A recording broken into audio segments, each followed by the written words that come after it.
Hello, everybody.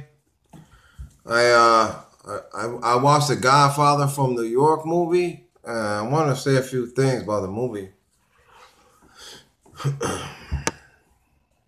and me. For everybody who doesn't know, they call me Bada or Mickey or Michael or Satan. All right. So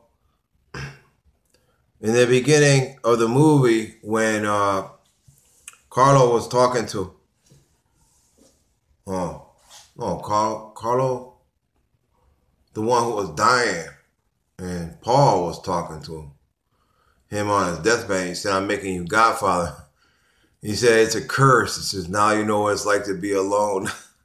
That hit home for me. Said, "You alone? I'm alone, all right." Okay. And he talked about the filth in the street. And I wrote, if you're not from the street, then you are not worthy to act in a knowledgeable and sympathetic manner, and you can never be worthy to hold a position in an organization that finds its bread and butter in the street. You know, in the beginning, he had sympathy because he gave away the Christmas tree. Well, by the end, he didn't have sympathy anymore, you know. And then when he laid down the law about the drugs, I figured I'd say something about the drugs. I said, I have sold drugs. I did not really approve of what I was doing, as I have battled my own demons, so to say, and I feel as though I am taking advantage of someone else's weakness. However, there needs to be control of the territory. This means controlling the drug sales, all right?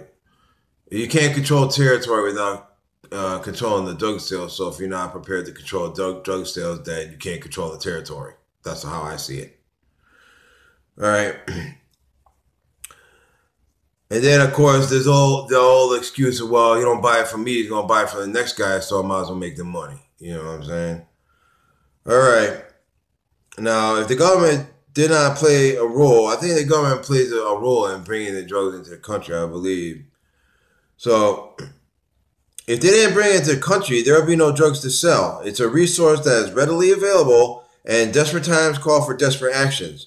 And not to say that we're all desperate, but we accept, after a while, we become numb to our exploitation and we accept it. And we're not going to accept it anymore. Okay?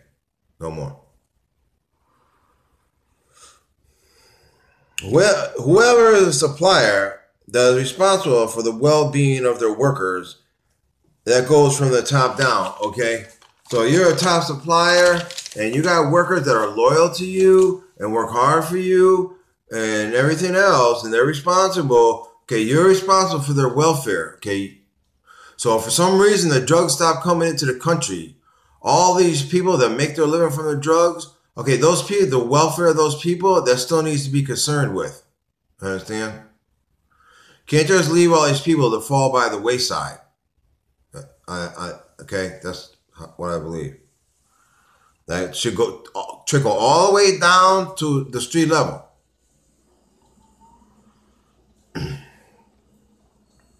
Now, as far as Cosa Nostra goes, you know, I'm not going to come around and claim that I know anything about the Cosa Nostra, except for few dealings I've had with the few people that I come in contact with, what I've seen in movies. I might know some way back history because I have researched it, and because of my powers of intuition and the state of awareness that I have reached. All right, I did some research, and I believe I'm Al Capone. All right, and I also believe John Gotti is my son. So yeah, his father his name was Joseph J. Gotti, but I'm not sure if that was really his father. And I don't know. I believe there's some kind of discrepancy there with that. Well, I'm not sure of the details.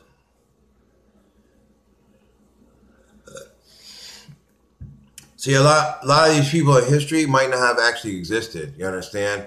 But they're centered around somebody's identity and somebody's character. Like, you know, if there was an Alexander the Great, I was him. If there was a Napoleon, I was him. If there was uh, these people, you know, a lot of these people, I was them. You know, but they might not really existed. It might have been someone else that they centered that identity around. You understand? Okay. So, okay. So,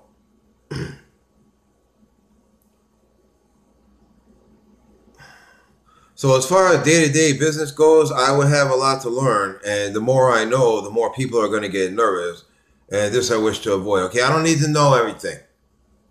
Details are not my job, right? You know, however you got things going, then that's the way they're going to stay. You know, I'm a spiritual advisor, and I'm warlord, and okay, all right, so. There's no reason for me to know everything, as details are not my job in any capacity, or I would never have accomplished what I have, and anything that is imperative for me to know is always revealed to me one way or another. Okay, there's nothing I can't know, and there's no one who can escape from me. There's no one who can hide from me. You can't hide from me. I find you. I find you. Okay, I'll find you. All right, so, it is always a meticulous pursuit to hold any position of power or leadership, and intentionally give any position away is unwise, as we are all hungry for advancement. But I believe it is the best course of action for me to act only as spiritual advisor and warlord. All right? I believe I'm worthy of these positions. I was Adolf Hitler, and I'm in some contact with that timeline, all right? So I'm in some contact with that identity at this moment, all right? And I've researched a lot of World War II, and I believe I'm Al Capone too, you know, and all these other people. All right. Now, there will be so many people on our side that there should be very little pressure for those members who have families or other pressing obligations to risk their safety unnecessarily. Okay, it's going to be there already is a lot of people on our side. Okay, if you're not with us, you're against us, and you're going to lose. That's simple. There is no such thing as a concrete future, and it is a possibility that there may come a time when we will need all hands on deck. All right. But I also believe that a lot of the interdimensional entities that are going to come into our world are on my side as well. Okay. Hopefully there will be knowing everyone will be on our side, you know, but we don't know. You know, I don't know exactly what races are in there. There's all kinds. It's okay. It's a complicated thing there. I have implemented many backup plans already, as this is not my first barbecue. If I feel that it is necessary for some of us to fight to the death and we will be facing a tough situation, my request for assistance will be approved first by the heads of any families that will be involved. Okay, there's no IN team, and sit down. Everything's going to be, if possible.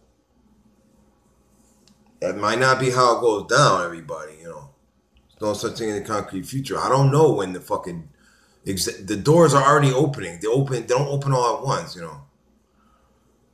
It's already opening. I mean, I don't know when all the dimensions are totally going to implode and all the iconoclasts and all these creatures and monsters are going to come into our world. I don't know. Can't answer that. All right. So by all this should put everyone at ease, and everyone should have some realization that this is not 1975. Okay. It's the end of the age and end of the world. My focus is on getting us out of here safely before the red dragon whips his tail and we all get annihilated. Okay, these plants are coming. Now, we know that the moon's fake, the sun's fake, and there's glass ceiling, and it's covered in bacteria, and you really can't see through it, but we're seeing something, you know. We see the outlines in the plants or whatever, and yeah, so stands to reason there's something out there, right? I have no position. Oh, as far as my people go, it's the same thing. Okay, I don't have no position. I'm just a soldier. All right. So if someone gave me a brick of dope, I wouldn't even know how to cut it. Okay, I never dealt with anything, high level anything, and I don't have any relationships with any high level people. So I mean, let's keep it real. I'm not gonna sit here and try to be something I'm not. Yeah. Okay, so now as far as the treasure goes, okay, I'm aware of all the sources. All right.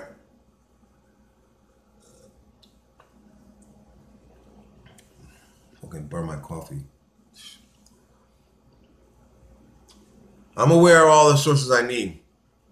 All right. All I gotta do is make an algorithm and connect it to a GPS system, and then it'll show me all the targets, where everything is. Now, as far as the churches go, tons of treasure in there. It's in the walls, in the window frames, in the doors, in the steeples, under the altars. Okay, people didn't trust the banks. They gave their money to their pastor, all right? And pastor didn't want to have it, so he hid it. Believe me, there's shit hidden in there in the churches. Trust, I'm almost 100% certain. Okay, so as far as the churches go, that's that. And we don't have time to go to someone's house, knock on their door, and tell them, well, there's some shit buried in your yard, whatever, and them tell us, no, we can't look for it. Okay, we don't got time for that. No. If we go somewhere, we're going to dig up whatever's there. Okay, the people are not going to have a say. I'm sorry. You're not going to have a say. If you don't like it, then I don't know what to tell you. We're going to dig up whatever's there. We're going to put everything back nice. And we're going to give them a cut of whatever is there. Okay? We're going to treat the people right. We're going to treat them with respect. But we're not going to take no for an answer. Okay? Any trees that get destroyed in the process, they need to be turned into furniture or cut for firewood or constantly venerated from then on. Okay? Otherwise, you'll be cursed.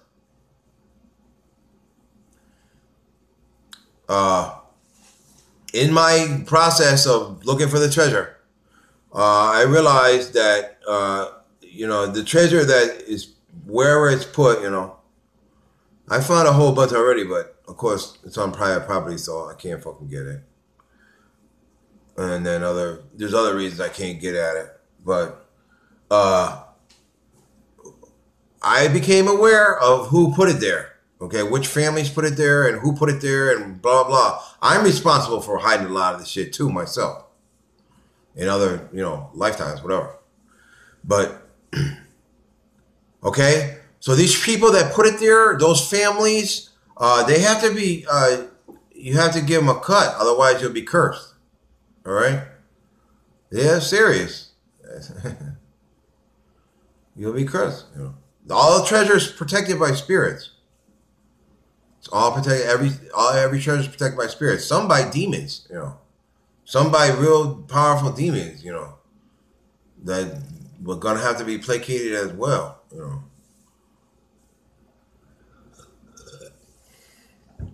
I'm dead serious. But we can find it. We can find it.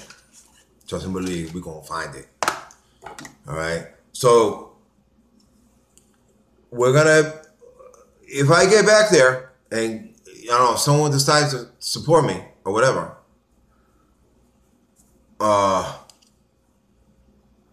I get back there, it's not going to be time for fun and games. You understand? It's not going to be party time.